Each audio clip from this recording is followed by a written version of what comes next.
नमस्कार दोस्तों, मैं हूं आपकी दोस्त एडवोकेट डॉक्टर मीरा सिंह। दोस्तों, स्वागत है हमारे चैनल पर जहां हम बात करते हैं कानून की उन बारीकियों की जो आपकी ज़िंदगी को सीधे प्रभावित करती हैं।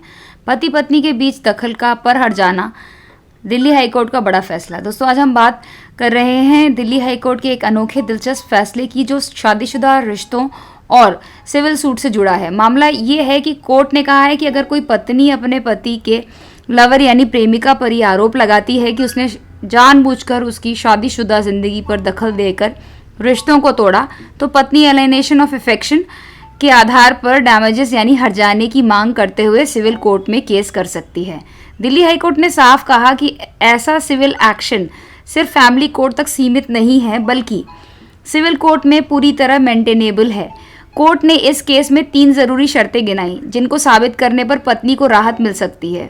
सबसे पहले ये दिखाना होगा कि डिफेंडेंट यानी तीसरे व्यक्ति का इंटेंशनल और रॉन्गफुल कंडक्ट था जिसका मकसद शादीशुदा रिश्ते को तोड़ना था।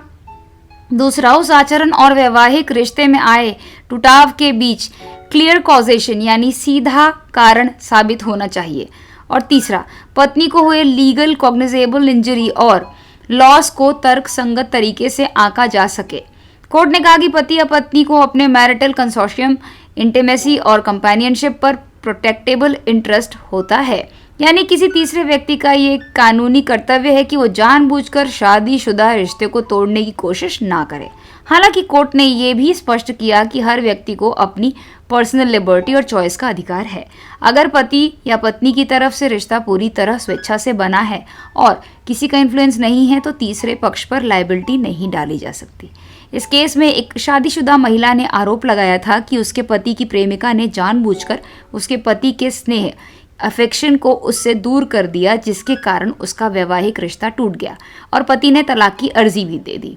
डिफेंडेंट्स यानी पति और प्रेमिका ने कहा कि यह मामला शादीशुदा विवाद का है और इसे केवल फैमिली कोर्ट में सुना जा सकता है। लेकिन हाई कोर्ट ने कहा यह मामला सिर्फ मैट्रिमोनियल डिस्प्यूट नहीं है, बल्कि इंडिपेंडेंट टॉर्शियस कंडक्ट का है, इसीलिए सिविल कोर्ट इसे सुन सकती है। दिल्ली हाई कोर्ट ने यह भी माना कि भारत में अभी तक किसी भी कोर्ट ने सीधे तौर पर एलिनेशन ऑफ अफेक्शन पर डैमेजेस देने की प्रक्रिया तय नहीं की है। ये अवधारणा एंग्लो अमेरिकन कॉमन लॉ से ली गई है और इसे हार्ट बाम टॉट्स कहा जाता है। कोर्ट ने सुप्रीम कोर्ट के जोसेफ शाइन जजमेंट का जिक्र करते हुए कहा कि भले ही अडल्ट्री यानी व्यभिचार अब अपराध नहीं है, लेकिन इससे जुड़े सिविल परिणाम, सिविल कॉन्सिक्वेंसेस अभी भी संभव हैं।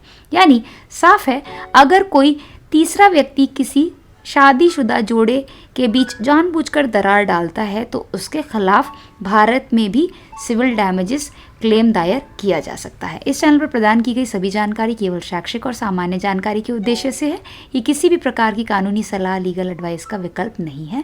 यदि आपको किसी विशेष कानूनी मामले में सलाह की आवश्यकता है, तो कृपया किसी योग्य वकील और विधिक विशेषज्ञ से संपर्क करें। अगर आप लीगल नॉलेज फ्री में पाना चाहते हो तो चैनल को सब्सक्राइब ज़रूर करना, बेल आइकन ज़रूर दबाना, ताकि आपको ऐसी अमेजिंग लीगल नॉलेज फ्री में मिलती रहे और हमारी लीगल नॉलेज लवर्स की कम्युनिटी है जो वो बढ़ती रहे और भारत में एक रेवोल्यूशन आ सके जहाँ पे मैक्सिमम लोगों को बेसिक लीगल नॉलेज हो सके। प्लीज़ वीडियो को लाइक करें। जितने भी लोग वीडियो को लाइक करते हैं, शेयर करते हैं, उन लोगों को थैंक यू सो मच। आप आगे भी ये चीज़ करते रहें। ये सारी चीज़ मेरे वीडियो को बनाने में भी हेल्प करेगी, हमारे चैनल को भी सस्टेन करने में हेल्प करेगी। मिलते हैं अगले वीडियो में एक और लीगल जानकारी के साथ। Till then all the best, keep smiling.